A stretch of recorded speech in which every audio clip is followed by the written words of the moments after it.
السلام عليكم ورحمة الله وبركاته. في نمو وناكسن صاحب بيال ميل كستو أدونك كتشوكتان إيدي الكيمبا عدي مالن وتايماني وناكسن عدي هبين وتاين هبين وناكسن حلو ريجين وحا حلك قدومي النمو مانتا لو وريغي قدوميها عصوب إسبورتسو قبلكم مدوك محمد يوسف غودن وحونا حلكان كلا وريغي قدوميه هورا إسبورتسو قبلكم مدوك عبد الناصر قابشي أرنكاس ku saabsan oo aan ka wareystay macallinkii hore ee degmada Gaalkacyo Salaad Cabdi Yaasiin ayaa wuxuu ka warami doonaa xilkan loo magacaabay Maxamed Yuusuf caqabadaha horyaala waxa laga filan karo dhowrkiisa bilood ugu soo horeeyo iyo sababta keenta in mar walba gudoomiye cusub la magacaabo diigsada asaagiin Soomaalidu tahay guul diigsada asaagiin Soomaalidu tahay guul halkii aad ku toostiin kuma turontahan tuur goolka shabaqana ku toosi 1 2 3 4 go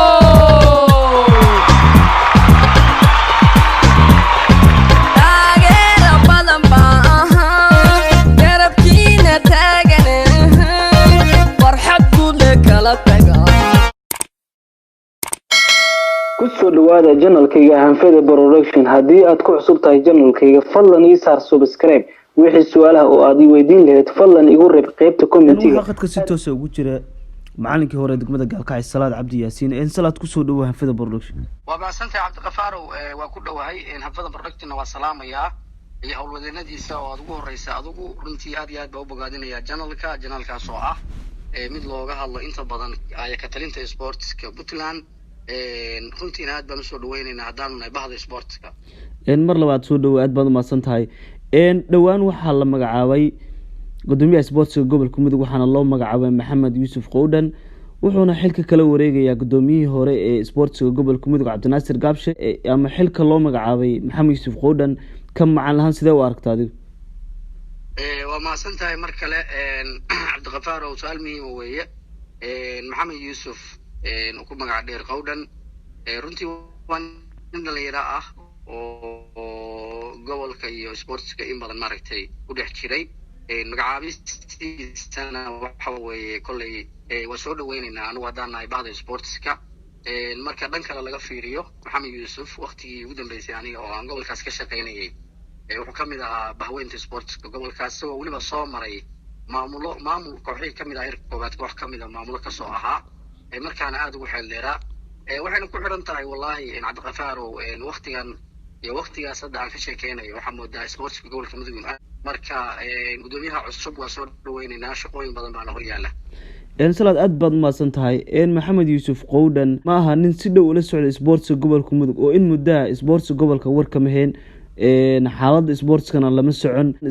koobkii dhawaan lagu qabtay magaalada Gaalkacyo nin ka warhayay ama goobjoog u ah ma aha marka dhibaato ku keeni kartaa gudoomiyahan cusub maadaama uu ka warheen sportska gobolka xaaladiisa iyo meeshu maray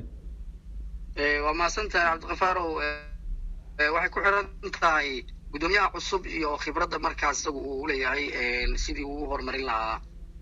xilka loo magacaabay waa sax way jirtaa in jiilal badan oo sportska kamid ah Maxamedna uu kamid ahaa dadkii waqtigii hore oo waqtigii aan ka shaqeynayay gobolka ugu dambeysay sportska walowba in muddo ah uusan sportska inta badan xoogaal badan ka ahayn haddana waxaad moodaa in maaragtay uu isagu mar walba laga rabo inuu maaragtay isticmaalo khibradiisii iyo waayagnimadiisii sportis lana jaanqaado jiilalka cusub markaa isagu hadda hoggaanka u hayo isbedelo cusubna la yimaado tilaabooyin cusubna uu qaado kulamo badan iyo la tashi badanna uu sameeyo runtii waxaan aaminsanahay haddii uu tilaabooyinkaas uu qaado in sportska gobolka Mudug uu hagaajin karo waxna ka qaban karo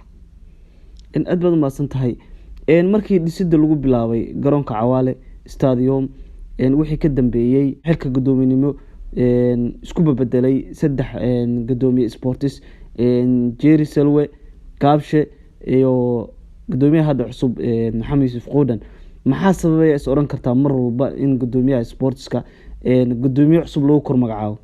سؤال مين هو عبد الغفار صدح ذا قدومية سيد قدومية تشيري قدومية عبد الناصر قدومية محمد يوسف هذا اللي مقعابي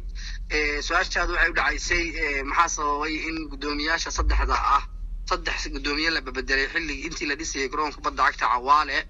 marka arrintan waxaan u aanaynayaa wasaaradda dhalinyarada iyo ciyaaraha oo runtii aan gudoomiyaasha sportska gobolada ahmiyad badan siin sababtoo ay tahayna in gudoomiyaha hawshiisa ku guda jira 10 kooxood oo gobolkii ka dhisan in gudoomiyihii la mu'aamaradeeyo oo gudoomiyaha rabaana ay bixiyaan gudoomiyaha ay rabaan ayagu ay keensadaan marka أنا waxaan qabaa isku xir la'aan wasaaradda dhalinyarada ciyaaraha iyo bahda sportska gobolada aysan maaragtay xog badan aysan isku hayn taasaan u aanayn karaa in 3 gudoomiye 2 gudoomiye intii garoonka la dhisayay laga saaray meesha aad baad mahadsan tahay gudoomiyihii hore sportska gobolka mudug cabdinaasir gaabshe degmada gaalkacyo wuxuu u magacaabay macalin sports Cusmaan Fanbeeri gudoomiye gaabshe xilka waa uu wareejiyay oo gudoomiye cusub baa meesha soo galay marka Fanbeeri macalinka cusub degmada ama saameyn ku yeelan kartaa gudoomiyaha sportska cusub ee la magacaabo waa sax waa saalmiim weeye sababtoo ay tahay gudoomiyaha cusub ee hadda la magacaabay gudoomiye cabdinaasir wuu ka aragti duwan yahay runtii sida aniga aan qabo ama aan qoon u leeyahayba gudoomiyihii hore cabdinaasir yuusuf ciise gaabshe waxaa lagu xasuusan doonaa tartankii ku gabagaboobay garoonka kubadda cagta ee GBC oo ay ku guuleysatay kooxda Al-Macruuf waxqabadkiisii ugu dambeeyay ayuu ahaa marka magacaabista uu magacaabay macalinka gobolka mudug oo uu magacaabay macalin Cismaan iyo magacaabista gudoomiyaha cusub ee hadda shaqadii la wareegay runtii farqi weyn baa u dhaxeeya sida aniga aan qiyaasi karo waxayna ku xiran tahay sida gudoomiyaha hadda la magacaabay uu u tixgeliyo wareegtadii uu ku magacaabay macalinka gobolka gudoomiye isaga ka horeeyay iyo in uu asagu ka tilaabsado oo xulasho kale uu sameeyo oo dib uga laabto magacaabistii uu gudoomiye hore wax magacaabay labada wadaba waa laba wado oo gudoomiyaha cusub hor yaala waxayna u badan tahay sida aanu saadaasheeda aan ku cabiri karo in gudoomiyaha cusub uu ka leexan karo wadadii uu maray gudoomiyihii hore aad baad mahadsan tahay ugu dambeyn gudoomiyaha cusub ee sportska gobolka mudug maadaama aad tahay nin qabiiro macalin sportsna ahaa sportska gobolka mudugna si qoto dheer ula socda waa nin caynkaya maxamed yuusuf aad baa mahadsan tahay maxamed yuusuf waa nin runtii sportska waqtigii aan kasoo sheekeeyey xoogaal badan ka ahaa waa nin runtii isku hayn kara kooxaha iyo sportska ka jira guud ahaan gobolka mudug waxaana waxaan ugu mahadcelinayaa in caabistiisu xilli aad iyo aad u wanaagsan sababtay tahay gudoomiyaha sportska cusub wuxuu kusoo beegmayaa magacaabistiisu xilli la rajaynayo garoonka kubadda cagta Cawaale Stadium in xariga laga jaro waxaan u malaynayaa muddooyinka ugu dambeeyay gudoomiyaha ugu nasiibka badnaa uu noqday maadaama uu noqon doono gudoomiyaha ka tari doona xariga garoonkaas isagoo oo nasiibkaasi gaar ah gudoomiyaasha kale uga yeeshay iyaguna ay ka soo shaqeeyeen arrintaas gudoomiyaha waxaa hor yaala shaqooyin aad u fara badan ma ahan gudoomiyuhu inuu 10 kooxood heerka koobaad gobolka mudug kaliya uu gudoomiye u yahay waxaa laga rabaa inuu soo dhiso kooxihii heerka labaad iyo heerka saddexaad intaba waxaa laga rabaa tartano oo gudoomiyuhu uu isku dhex fahansiin doono sportska gobolka mudug inuu qabto hawlo badan oo noocaas ah hor yaala gudoomiyahana waxaan u rajaynaynaa in shaqadiisa uu ka soo muuqan doono runtii waxaana insha Allah rajaynaynaa in garoonka standardka ah uu noqdo gudoomiye muddo sii jooga guul baan u rajaynaynaa gudoomiyaasha isaga ka horeeyayna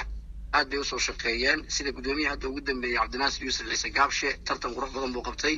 oo si nabad ah ku dhamaaday runtiina dadaal badan buu ka geystay dayactirka iyo ka shaqeynta gobolka mudug gudoomiye jeer sidoo kale gudoomiyaashaas runtii waxay mudan yihiin laftirkooda in maaragtay la xuso maxamedna waxaan ka rajaynaynaa in uu isku keeni doono kooxaha gobolka mudug iyo kuwa heerkooda koobaad iyo kuwa heerka labaadba runtiina si dhow ula shaqeyn doono kooxaha oo dhan garsoorka gobolka mudugna waxaan rajaynaynaa sida hadda uu yahay inuu sare uga qaadi doono waxayna ku xiran tahay gudoomiyahan cusub sida uu garsoorayaasha gobolka mudug ama madaxa garsoorkaba ula shaqeeyo kalsooni uga samaysto marka hawlahaas yaala